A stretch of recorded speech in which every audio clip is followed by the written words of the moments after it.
36 घंटे के अंदर कुर्ला में मिली सूटकेस में लड़की की लाश की गुत्थी आखिरकार सुलझ गई है। हम जब भी कोई भी इलेक्ट्रॉनिक सामान खरीदते हैं तो वहीं से खरीदते हैं जहां पर हमें भरोसा हो।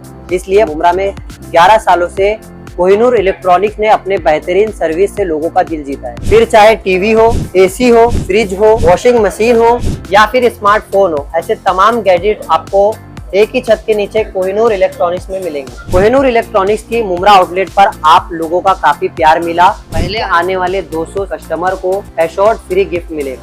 अब कोहिनूर इलेक्ट्रॉनिक्स की नई शोरूम ओल्ड नशीमन में डॉक्टर दादन के पास। मुंबई टीवी, हर खबर सच के साथ। मैं हूं जैन सिंह और आप देख रहे हैं मुंबई टीवी। जैसा कि हम लगातार आपको 2 खबरों में दिखाए थे किस प्रकार से कुर्ला वेस्ट में एक सूटकेस में एक महिला की लाश मिली थी। अब इस पूरे सनसनीखेज खुलासे की गुत्थी सुलझ चुकी है। दरअसल उस लड़की का नाम प्रतिमा है और उसको मारने वाले का नाम अक्सर मनोज बिरला है, जो कि दोनों उड़ीसा के रहने वाले हैं।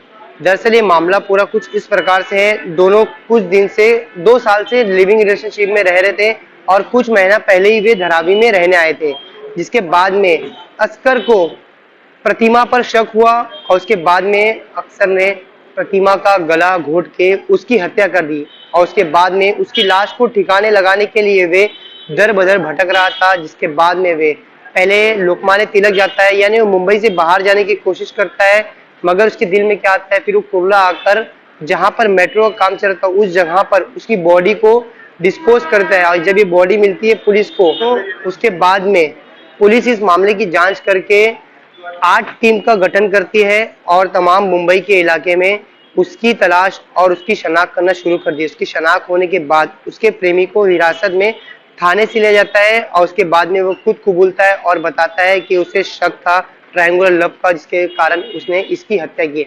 अब पुलिस आगे की जांच कर रही है। क्या कुछ डीसीपी तिलक रोशन ने कहा है, हम आपको वो सुनाते हैं। कुर्ला में रविवार को एक मर्डर का केस दाखिल हुआ था, जिसमें एक अननोन डेड बॉडी मिली थी। एक यंग लड़की की डेड बॉडी थी और उसको एक सूटकेस में रख के मेट्रो का काम SCLR रोड पर चल रहा है, उसमें पतरे लगे हुए थे, उसके अंदर सूटकेस में बॉडी को डंप किया था। उसके बाद क्राइम ब्रांच की टीम ने उस पर काम करना शुरू किया और इसमें यूनिट 11 को लीड मिली। तो हमारा जो तांत्रिक विश्लेषण था, CCTV चेकिंग वगैरह थे और साथ में हमें इंफॉर्मेशन मिली, उसके बेसिस पे बॉडी आइडेंटिफाई हुई कौन है और साथ में ये भी पता चला कि वो एक लड़के के साथ रहती थी और उसके घर का भी पता चला और वो लड़का भागने की कोशिश कर रहा है।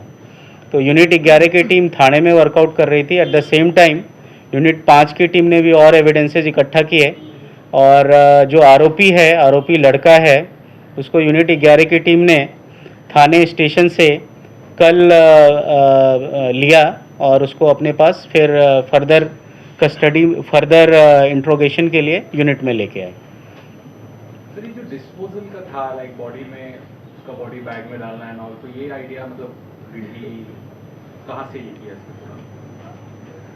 एज सच घर में उसके पास जो था उसके बेस उसमें सूटकेस में डाला, फिट किया और लेके गया। ये आइडिया का मतलब ऐसे बता नहीं सकते, but whatever was in front of him he thought of that and accordingly tried to dump the body.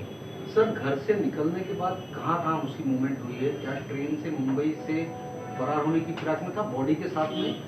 उसको क्या पूछताछ में पता चला, क्या अड़चन ऐसा लगा कि बॉडी मुंबई में डंप करती है? पहले वो बॉडी को लेके बाहर जाने की फिराक में था। उसका जो मूवमेंट है LTT टर्मिनस पे हुआ था। उसके बाद उसका माइंड चेंज हुआ, उसने ट्रेन में लेके जाएगा कहाँ क्या करेगा, उसने वापस ऑटो लिया, कुर्ला साइड में आया तो वहाँ पे उसे दिखा कि काम चल रहा है, पतरे हैं, यहाँ पे शायद डंप हो जाएगा, इसलिए उसने यहाँ पे डंप किया। वापस वो ट्रेन लेने गया और फिर ट्रेन से वो थाने तक पहुँचा और फिर थाने में हमारी टीम ने उसको कस्टडी में लिया। सर, मारने की वजह क्या है? प्रश्न था, मारने की वजह कैसे और आप लोगों को लीड कैसे मिली? वहाँ पर लोकल कोई CCTV आसपास में मिला या ह्यूमन इंटेलिजेंस से कुछ आइडेंटिफिकेशन हुआ पहले लड़की का? तो पहला ह्यूमन इंटेलिजेंस से हमें लीड मिली बेस्ड ऑन जहाँ हमने पूछताछ की, इंफॉर्मेशन वगैरह जहाँ से हम निकाल रहे थे।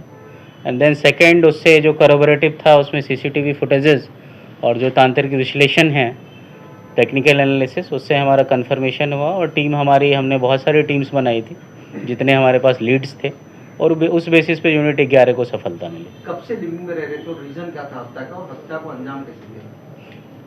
ये लोग करीब 2 साल से लिव इन में रह रहे थे, पर ये धारावी जो है, धारावी में पिछले 1 महीने से रह रहे थे MG रोड पर एक रेंटेड प्लेस में।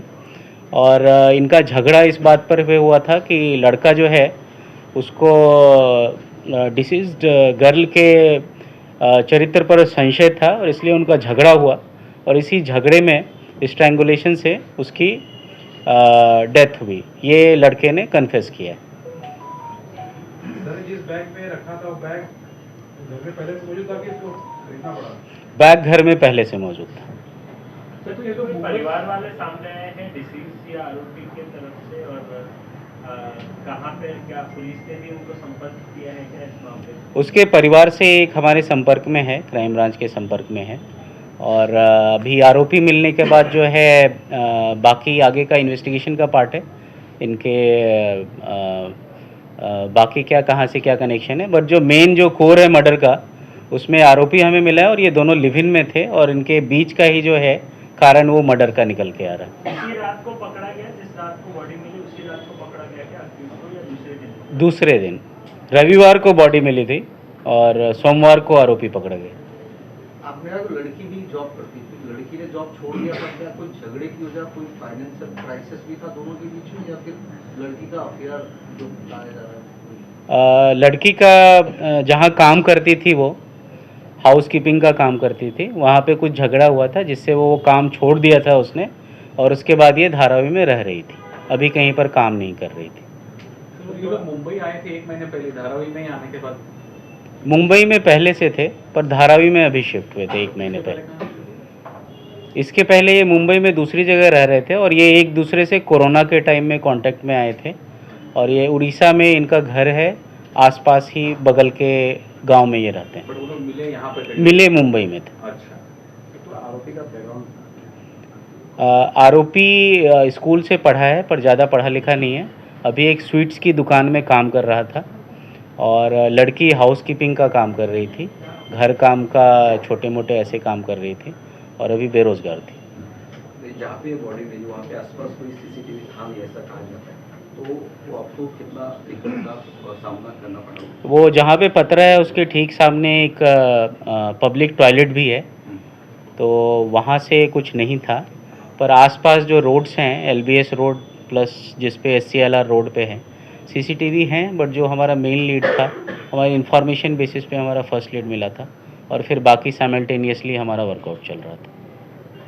सर उसका फर्स्ट नेम क्या है? प्रेस नोट में थोड़ा कैंसिलेशन है, अस्कर। अस्कर, अक्सर नहीं, अस्कर है,